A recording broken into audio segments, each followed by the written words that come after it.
It was a Tuesday evening, and like every evening, I was doing my best to keep things running smoothly. Dinner was done, the kids had been bathed, and I was finishing the last bits of cleaning in the kitchen before settling down for the night. I was physically tired, but that's nothing new when you're raising two children on your own. But what I wasn't prepared for was the knock at the door. It was a knock I hadn't heard in months, and I wasn't ready for the familiar face that greeted me when I opened it, my ex-husband Ben. I could already smell the alcohol on him before I even spoke, the slight sway in his posture, the red eyes, the stubble that suggested he hadn't shaved in days. "Can we talk?" he slurred, looking lost. Ben showing up wasn't unusual in itself. He'd pop in now and again, claiming he wanted to see the kids or talk things through, but the man standing in front of me wasn't the Ben I had married years ago. The man I fell in love with was funny, charming, and full of life. But over the years, that man had been replaced by someone I barely recognized. I didn't want to let him in. I didn't want to deal with him. But there was a part of me, perhaps the part that still remembered the good times, that opened the door and let him step inside.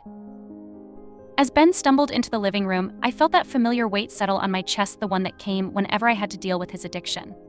He sat on the couch, rubbing his hands together like he was nervous, or maybe ashamed. I wasn't sure anymore. "I miss the kids," he muttered. "I miss us." I sighed deeply, crossing my arms. It wasn't the first time I'd heard this. It wouldn't be the last. And still, the guilt gnawed at me. I had been strong enough to leave, to protect myself and our children, but I still struggled with the idea that maybe, just maybe, I hadn't done enough to help him. But deep down, I knew better. Ben and I met when I was 22.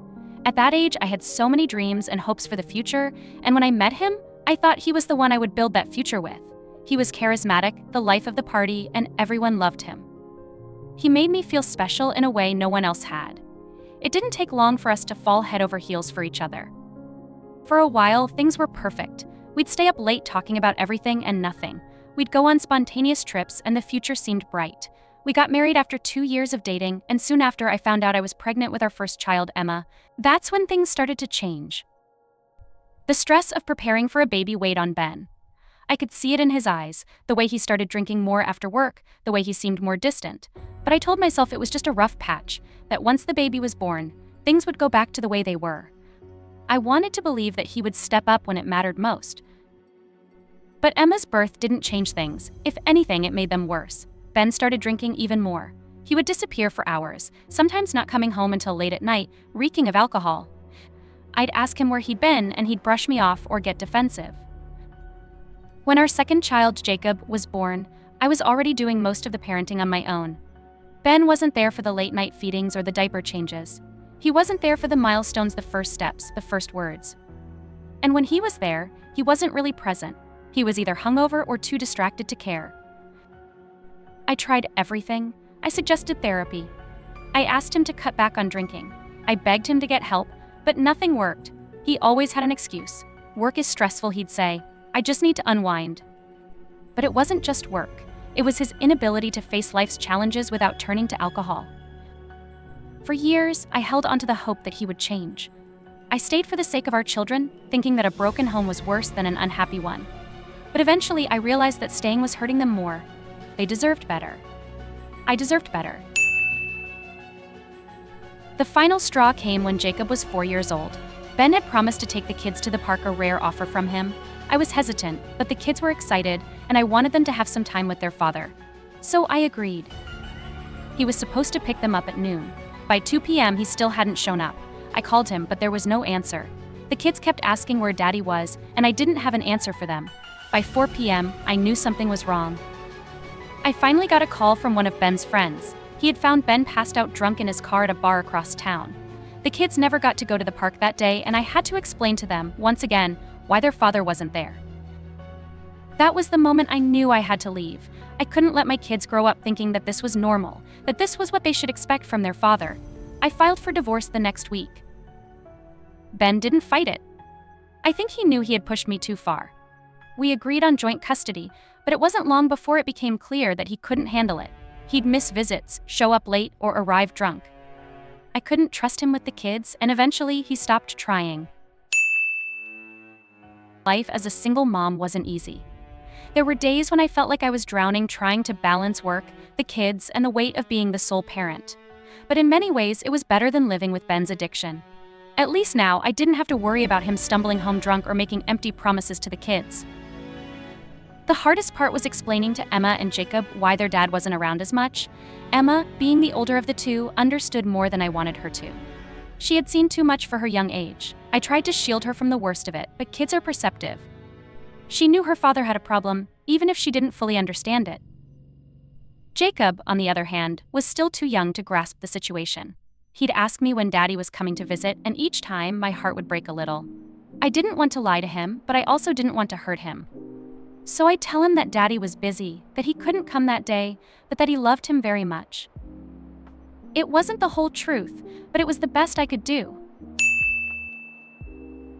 And now, here I was, standing in my living room, watching as Ben, my ex-husband, the father of my children, and the man who had caused so much pain sat on the couch, trying to convince me that he wanted to be part of their lives again. "I'm trying," he mumbled, staring down at his hands. "I want to be better." I had heard it all before. I had heard him say he wanted to change, that he wanted to be a better father. But the promises never lasted. They were always followed by another relapse, another missed visit, another disappointment. "You can't just show up like this," I said, trying to keep my voice steady. "You can't expect to be part of their lives if you're not willing to put in the work."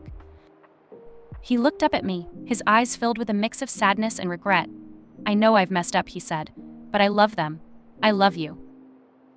I shook my head. "Love isn't enough, Ben. You have to show up. You have to be present." He nodded slowly, but I could see that he didn't really understand. He wanted to change, but he didn't know how. And I couldn't do it for him. "Can I see them tomorrow?" he asked, his voice barely above a whisper. "Sober, I promise." I hesitated. I wanted to believe him, but I couldn't risk putting my kids through the heartbreak again. "Call me tomorrow," I said. "If you're sober, we'll talk." He nodded and stood up, stumbling slightly as he made his way to the door. I watched him leave, my heart heavy with the weight of our shared past. As I stood in the quiet of the living room, I thought about the life I had built without him. It wasn't easy, but it was mine. I had learned to be strong, not just for myself, but for my children. I had learned to navigate the challenges of single parenthood, and despite the struggles, I was proud of how far I had come. Every day, I made sure my kids had what they needed, whether it was a lunch packed with love, help with their homework, or just a reassuring hug when they were missing their dad. There was a time when I believed that Ben and I could fix things, that we could get back to the love we once had, but that time had passed. Now, all I wanted was to make sure Emma and Jacob had a stable, happy home, even if that meant it was without their father around. It hurt to think that he couldn't give them the consistency they deserved, but I had to focus on what I could control. Over the next few days, I noticed Emma acting out more than usual. She had always been a sensitive child, but recently, her mood swings had become more pronounced. One minute she was happy and laughing with Jacob, and the next she'd snap at him for no reason, her face crumpling into tears. It broke my heart to see her so conflicted, and I knew that part of it was because of Ben's absence and unpredictable behavior. One evening, while tucking her into bed, I sat on the edge of her bed and gently asked, "Emma, sweetheart, is everything okay? You've been a bit upset lately." She hugged her stuffed bunny close to her chest and looked up at me with tear-filled eyes. "Why doesn't Daddy want to see us?" she whispered. "Is it because of something we did?" I felt a lump rise in my throat, and I had to take a deep breath before answering. "No, baby. It's not your fault. Daddy loves you and Jacob so much. He's just having a hard time right now." "But why?" she pressed. "Why can't he just come and be with us?" How do you explain addiction to a child? How do you tell her that her father's love is overshadowed by his inability to get his life together? I struggled with the words, trying to find the balance between honesty and shielding her from the harsh reality. "Sometimes, adults go through things that are really hard to understand," I said softly. "But you and Jacob are the most important thing in the world to me, and no matter what happens, I will always be here for you." Emma didn't respond, but I could see the worry in her eyes. She nodded and turned over, pulling the covers up to her chin. I kissed her on the forehead and left the room, my heart aching for the confusion she must have been feeling. Ben called the next day, as promised. His voice was clearer this time, and I could tell he was sober. He asked if he could see the kids, and after some hesitation, I agreed. I didn't want to keep him from his children, but I also couldn't let him disrupt their lives if he wasn't committed to making a change. When Ben arrived, Emma ran to the door, her face lighting up in a way that made my heart twist. Jacob followed close behind, excited to see his dad. I watched from the kitchen as Ben knelt down to hug them, trying to act like the father they deserved. For a moment, everything felt almost normal. But as the visit went on, I could see the cracks in Ben's facade. He was trying, he really was, but there was an underlying tension that I couldn't ignore. The kids noticed it too. Emma's laughter faded and Jacob grew quieter, watching his father with a confused expression. At one point, Emma asked, "Daddy, are you going to stay with us this time?" The question hung in the air, and I could see the panic in Ben's eyes. He didn't know how to answer. I could see that he wanted to say yes, but deep down, we both knew that wasn't true. "I'll come see you more often," I promised, Ben said finally, but the words felt hollow. Emma looked at him for a long moment before nodding, her face carefully blank. Even at her young age, she knew better than to trust his promises. As the weeks went by, Ben's visits became more sporadic. He'd show up for 1 or 2, then disappear for days, sometimes weeks. The kids started asking fewer questions about him, and I could see that they were beginning to accept his absence as normal. It was heartbreaking to watch, but at the same time, it was a relief. I didn't have to deal with the emotional roller coaster of Ben showing up unannounced, drunk, and causing chaos. I found myself growing stronger, more determined to protect my children from the instability their father brought into our lives. I started setting firmer boundaries with Ben, refusing to let him visit unless he could prove he was sober and committed to being a consistent presence in the kids' lives. It wasn't an easy decision, but it was necessary. One afternoon, after another no-show from Ben, I sat down with Emma and Jacob and had a conversation I had been dreading. "Kids," I began, "I know things have been hard with Daddy not being around much. I want you to know that it's okay to feel sad or upset about it, but I also want you to know that I'm here for you, no matter what." Jacob, always the quieter one, simply nodded, but Emma looked at me with tears in her eyes. "Why doesn't he want to be with us, Mommy?" I took a deep breath, trying to keep my own emotions in check. "It's not that he doesn't want to be with you. Daddy loves you both so much, but sometimes grown-ups go through things that make it hard for them to be there in the way we want them to be. It's not your fault. You didn't do anything wrong." Emma wiped her eyes and nodded, but I could tell that she was still struggling to understand. How could she not? It was hard enough for me to wrap my head around it sometimes. Months turned into years, and while Ben continued to be a sporadic presence in the kids' lives, I had come to terms with the fact that I couldn't rely on him. I had built a new life for myself and my children, one that didn't revolve around waiting for Ben to show up or wondering if he would keep his promises. I focused on my career, on providing for my kids, and on making sure they had a stable, loving home. I watched as Emma grew into a smart, resilient young girl, and as Jacob developed his own quiet strength. They had both been through so much, but they were thriving in spite of it. As for Ben, I still saw glimpses of the man I had once loved, but those moments were few and far between.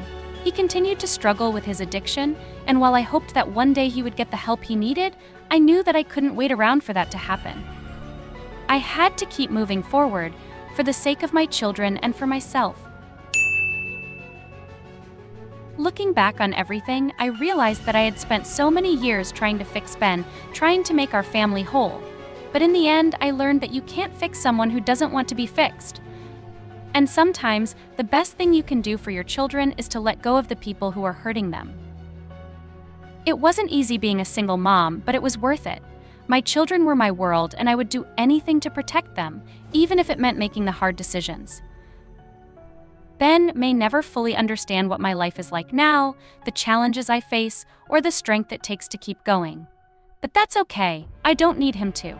I've found my own strength, and that's more than enough. As I tucked my kids into bed that night, I smiled, knowing that no matter what the future held, we were going to be okay.